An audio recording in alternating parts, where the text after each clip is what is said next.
Hello, welcome to Lovin Sheila. Today we're going to talk about dating. We're going to talk about my first foray into dating, my first experience in dating after over 20 years of marriage. And what I hope you'll learn from this is some good tools to help you navigate your dating experience in real time. And these are some things that I wish I had known 20, 30 years ago when I was first getting started, when I met my husband, or when I was just in the dating game. And certainly, I wish I had known 2 years ago when I started dating. So take a listen, learn, glean from it what you will. Yeah, let's get right into it.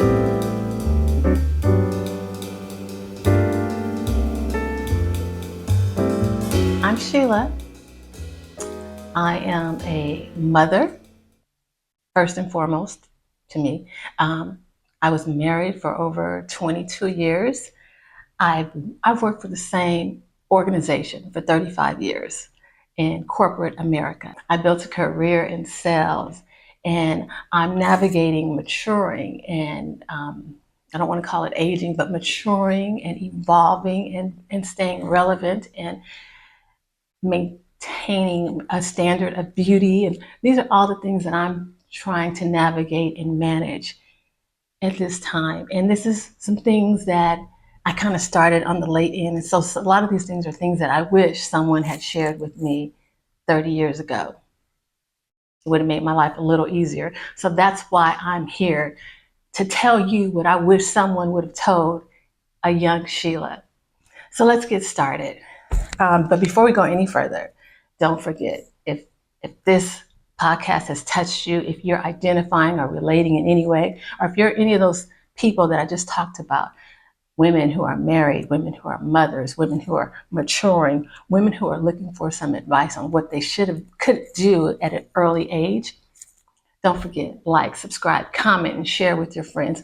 Even give me some talk to me. Tell me what's going on with you. I'm telling you everything that's going on with me. Tell me what's going on with you. Maybe we're struggling with some of the same things.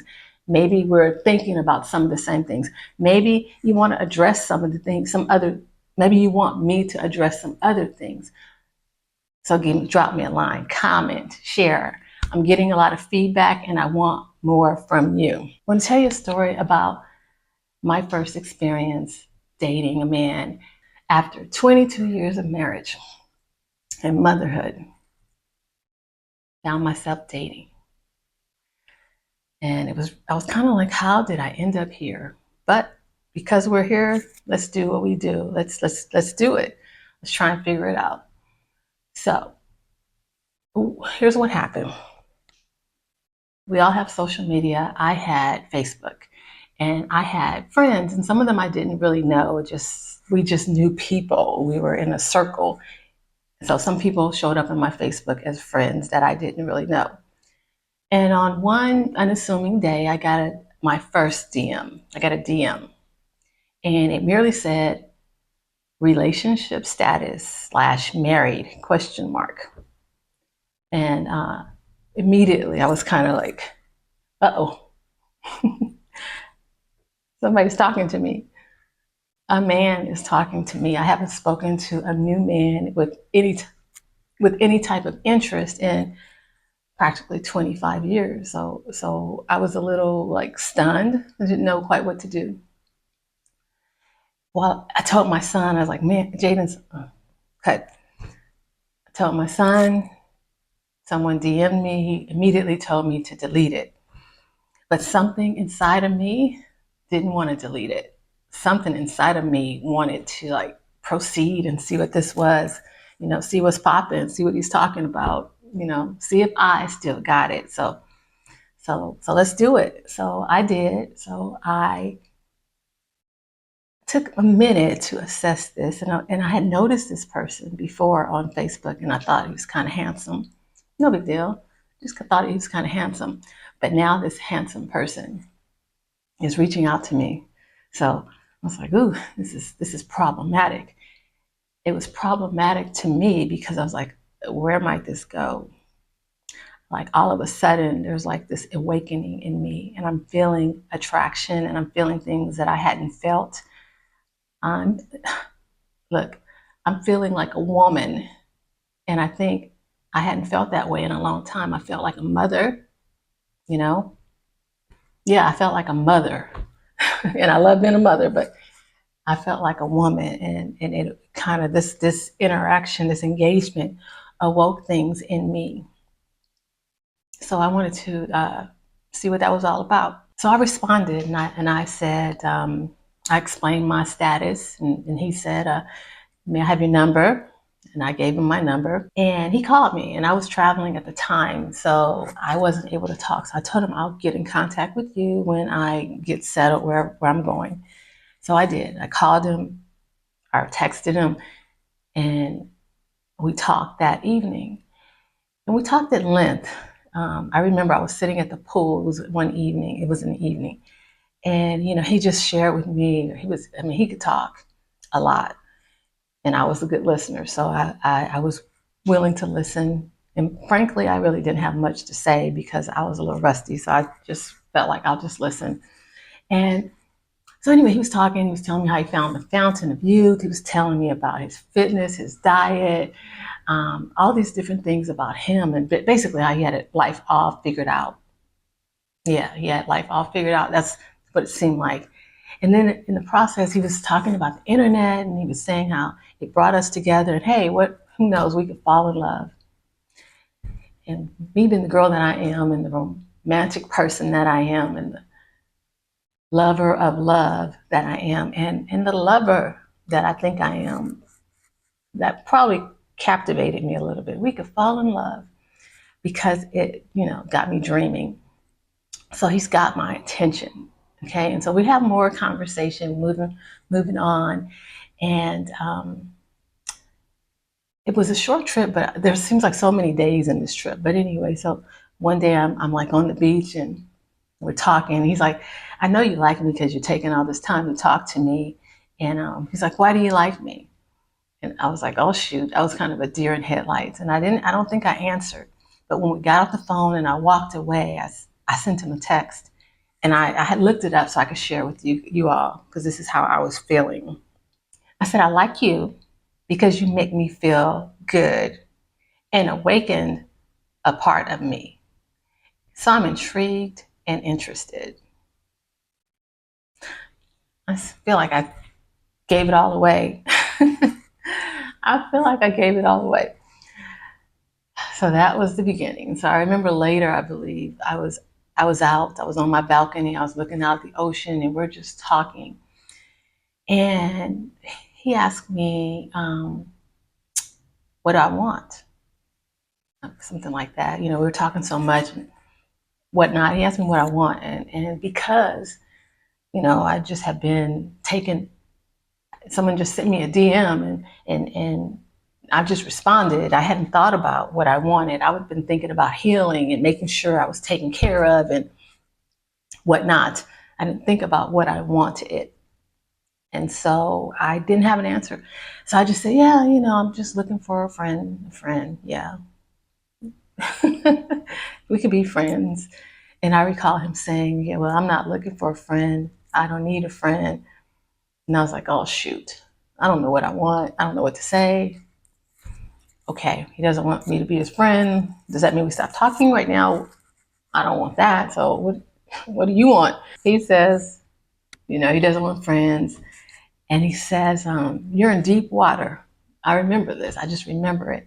He told me, you're in deep water now. And I was thinking, and I said it out loud. I said, yeah, I know. I said, I'm looking at the ocean right now, and somehow I feel I'm in deeper water than that is out there. Because I was like, shoot, I felt like I was sinking. Like I did. But I was like, it was the first time that I had been free. I was now single. I wasn't attached. I was on vacation. I was in my bathing suit. I was free. I was posting pictures of me in my bikini, something I hadn't done. And I was just feeling good about myself. And I just said, there's a new freedom here, and I'm just going to go with it. I don't think I'm prepared. I don't think I have the answers to his questions. I don't think I've thought that far. But I'm feeling good. He makes me feel good. I feel like a woman. He's awakened things in me. Let's go. Let's do this. So, I just throw caution to the wind. And there became a lot of flirtation. And I felt like he admired me. I thought he admired me. I realize now it's more like sexualizing a person, but at the time I felt like, he admired me and thought I was beautiful and interesting, and whatever I wanted him, whatever I wanted to think he thought of me, that's what I thought. I'm not sure it aligned, but that's what I thought. So we have this whole whirlwind. We get back to the city. We meet. The goal is just to see if whatever the connection was that we had over there when we were doing all this flirting and exchange of just exchanges, that we're having all these exchanges, that it like would work here back in the city. And what we found was, well, what I found was it did. And there was a level of chemistry. I never talked about that before, but it was like I felt like I had chemistry with him, and things were very, very much moving very smoothly. And so we continued. I liked him because he complimented me. He made me feel beautiful. He made me feel liked, like I said, admired, adored, sexualized. Uh, and I was like thinking, what could this be? Remember, he said like we could fall in love. So I'm like, what could this be? And I just went for it, and I was available, and I participated in every way, even in things I didn't think I would do. We went out stuff the next day. I liked him because he was aggressive. I liked it, like whatever he wanted, it seemed like he went after it, and I liked it. And that was like the song I was listening to. I was listening to DeBarge. Everything about him, I liked it. So we proceeded hot and heavy. I was awakened. He reminded me how attracted I am to men, and how attracted they are to me. And we talked often. I mean, we talked for hours on the day. And I remember he would tell me that I was on the rebound. I was like, no, I'm not on the rebound. And we would talk about life. And I remember him telling me that he didn't want to date. He just wanted to get engaged and get married. And I was thinking, yeah, I'm here for it, which just came out of marriage, but I was here for it. And as we talked and he may ask me more direct questions and stuff, I remember I would just cry, because anytime I tried to pour out my heart, I would just cry. And I remember he would tell me, you'd be crying. And I also recall that he would challenge me. Who are you? What do you want? What is the foundation of relationships? And so forth. And I never had an answer. I never had a good enough answer. And every time I thought I had figured it out, he'd come with something new. It was like he kept raising the standard of what it would take to be with him. Then it got to like Black nationalism, and I wasn't like woke enough, and my diet, and do I understand togetherness? What is the foundation of togetherness? And so all these little things, and I was just trying to constantly like prove myself, and that I was, interesting enough, or smart enough, or woke enough, or all these different things. And I also remember when I reached out to him and I needed things from him, like emotionally, like if I was emotional about something or something was going on, and I pulled on him for some emotional, some help, or for an emotional need, I remember he would expeditiously get off the phone like, oh, I gotta go. And so we continue to talk, and the whole month, we'll just say the month was October. Say in September we started seeing each other. In October we're still talking, but we didn't see each other the entire month of October. We just talked on the phone. I don't understand it, but anyway, one day we were talking, and it was an afternoon, and a regular conversation. I just finished working out, and we got off the phone. And that night he did not call me. And it's common for me to match energy. So if you don't call me, I'm not calling you. He didn't call me that night. And that morning he didn't call me. And the next night he didn't call me. And weeks went by and he didn't call. But I wanted to be authentic to this story. So I went back to my journal, and I wanted to see, well, when it happened, what was I thinking? Because what I wanted to tell you is that I felt like, okay, well, He was the best thing I never had. I've added a new Beyonce song to my life story. Best thing I never had. And I was talking about how I learned so much, but that's what I'm saying now. So let's see what I was saying back when this was going on.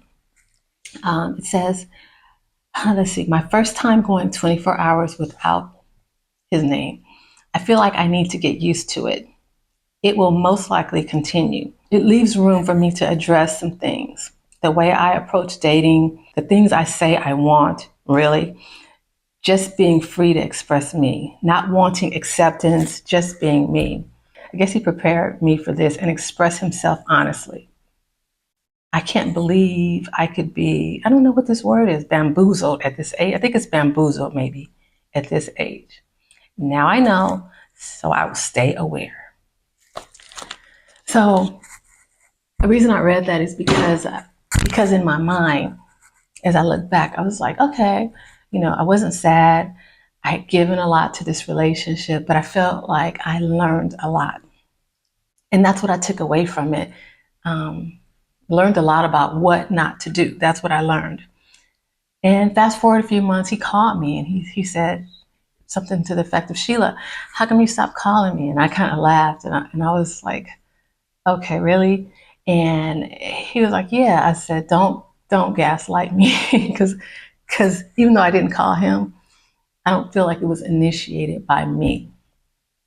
And so that was my first foray into dating after 20 some odd years. Okay, what were the lessons in that? What did I learn about me? Well, I learned what I like, and that what I like is not always good for me. I like people to sell me the dream.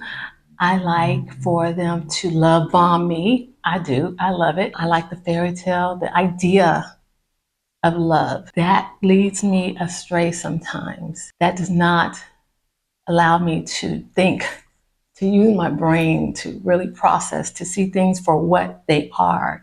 It allows me to see things for what I want them to be. So I have to be mindful of that, and I have to process things knowing my tendencies. It taught me to see not only their words or hear not only their words, but their actions and see how they align and make sure that they're aligned. Yeah, that's pretty much what I learned about me. What I learned about men, I feel like sometimes they'll try to see what sticks, like I'm going to throw out all this stuff and we'll see what sticks.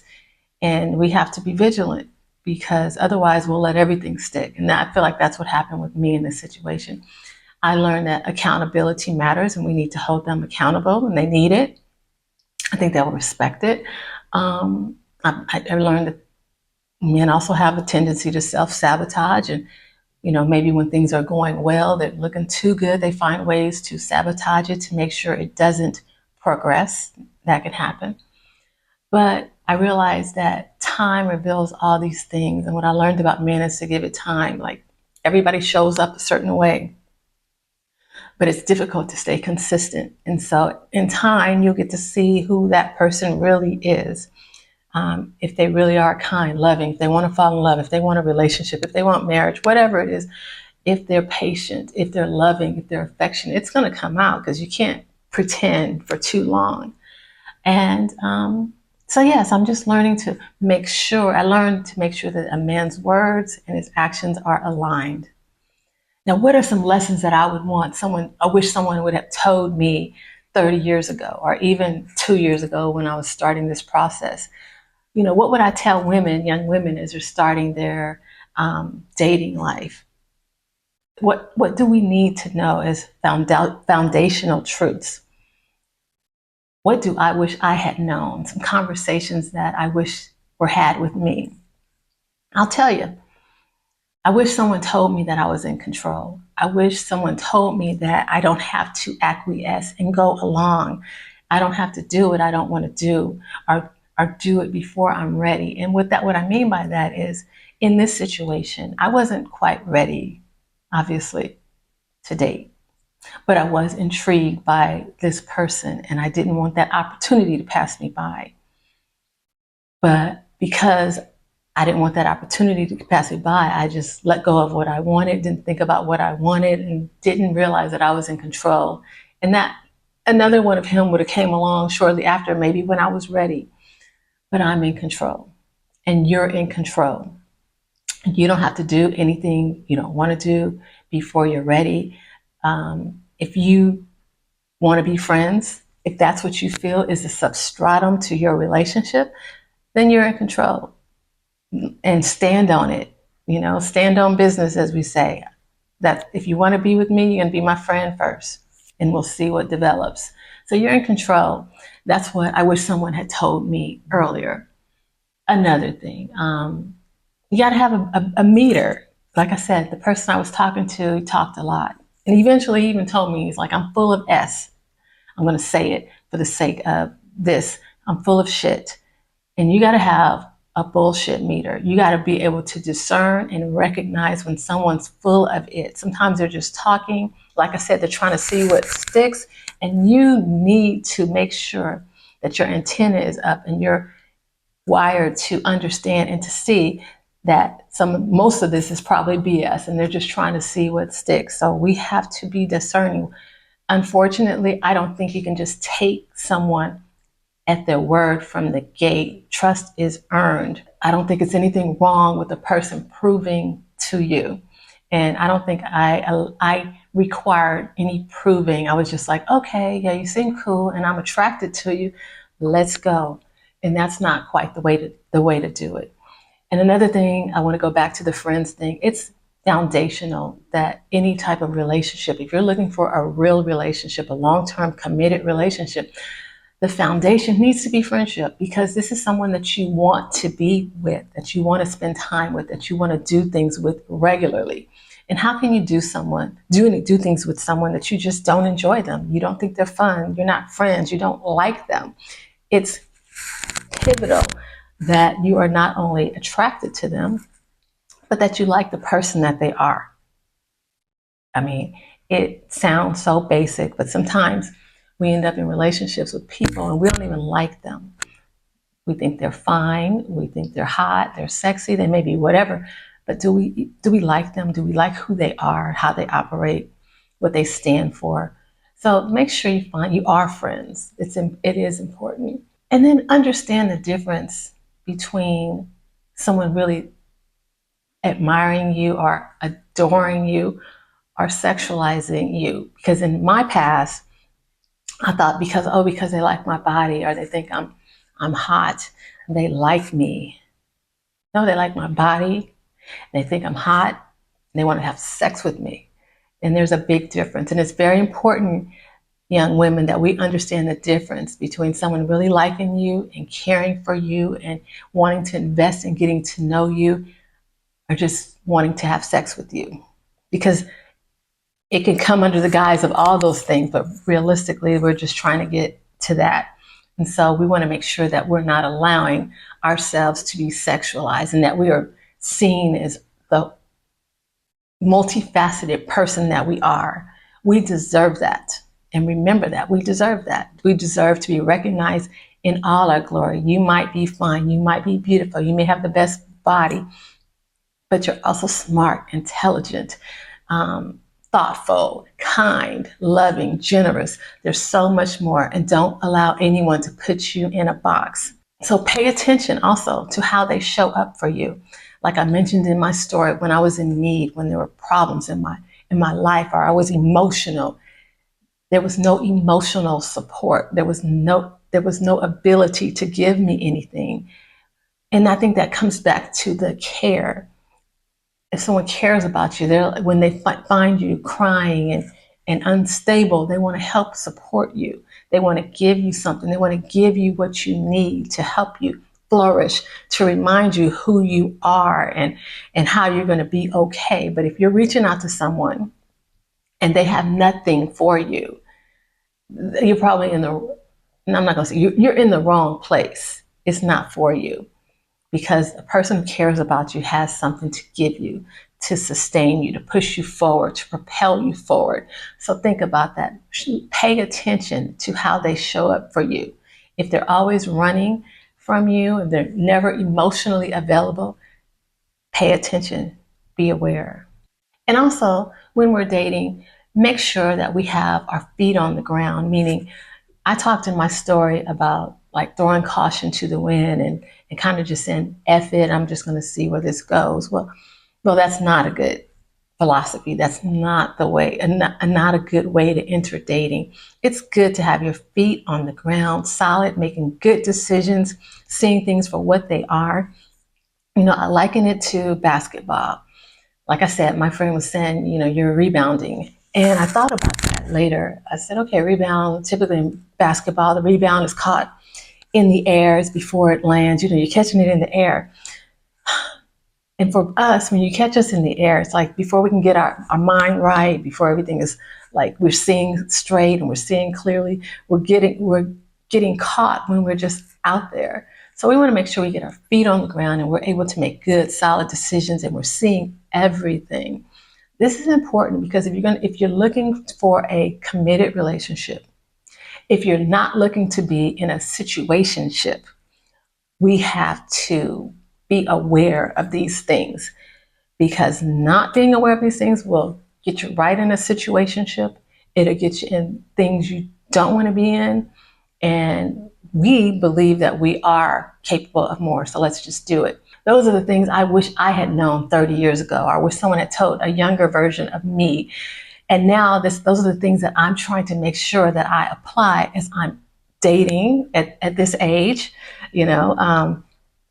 Got to do it wisely. And so even at 20 or 30, let's do it wisely. The objective is to get what you want. So it's kind of like Janet Jackson, you're in control, and don't lose control, and don't lose sight of who you are, and don't lose sight of the relationship you have with yourself. Take care of yourself. Put yourself first. And so the consequences of this experience for me, what I'm taking away from this is I have more rules of engagement, and it's just, I have an episode on rules of engagement. Go look it up, talk about it, where we're going to talk about how we're going to do this. We're going to talk about what works for me, what doesn't work for me. And if you're not with it, you're not with it, and we can cut this thing real short, real quick. Okay? So take a look at that. Maybe follow some of the things I learned the hard way, and see if this helps you in your dating. I hope it will. I think there are a lot of things that we can apply. I think there are certainly a lot of things I wish I had known.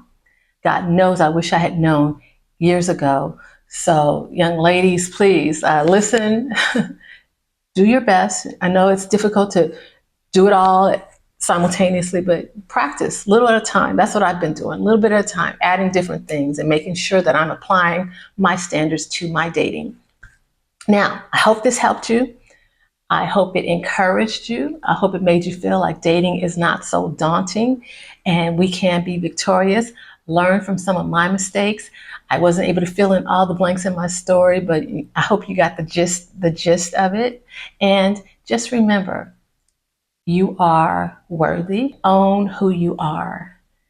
I mentioned in my story how it was like, okay, that it was like you were tossing things out there to me, like, okay, Sheila, how do you feel about this? And how do you feel about that? And I was like trying to like apply and trying to say what I thought made sense, what I thought would be agreeable to.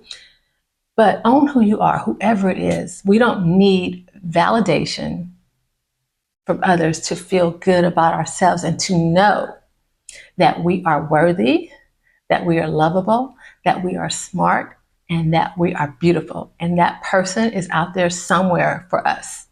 And don't take down, don't compromise, stand your ground, believe in yourself, and know that you're worthy and you can be successful in this dating game or this dating experience. Now, if this has helped you, please don't forget to like, subscribe, comment, share.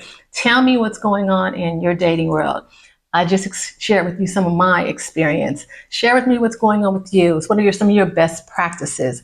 And see if you agree, or if you have some differing opinions or things you want to add, send it to me. Send it my way and share. You can even find me on Instagram at Lovin Sheila, the podcast, on TikTok at Lovin Sheila. Thank you for watching, and I'll see you on the next Lovin Sheila. Until then, take care of yourself.